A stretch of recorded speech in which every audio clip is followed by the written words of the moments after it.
नमस्कार. आज आपण बोलणार आहे जीवन प्रमाणपत्राबद्दल. जीवन प्रमाणपत्र हे प्रत्येक सेवानिवृत्त कर्मचाऱ्याला 1 नोव्हेंबर ते 30 नोव्हेंबर पर्यंत देणे अनिवार्य आहे. कुठले सेवानिवृत्त कर्मचारी?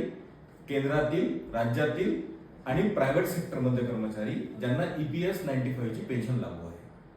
अशा कर्मचाऱ्यांना जीवन प्रमाणपत्र देण्याकरता 2 प्रकारच्या पद्धती आहेत.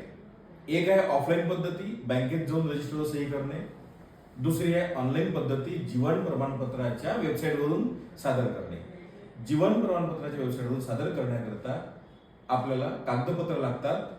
आधार कार्ड, PPO ची कॉपी, बँक पासबुकची कॉपी आणि मोबाईल नंबर. कारण त्या मोबाईलवर आपल्याला OTP येतो, त्या OTP ने आपल्याला व्हॅलिडेट करायचं असते.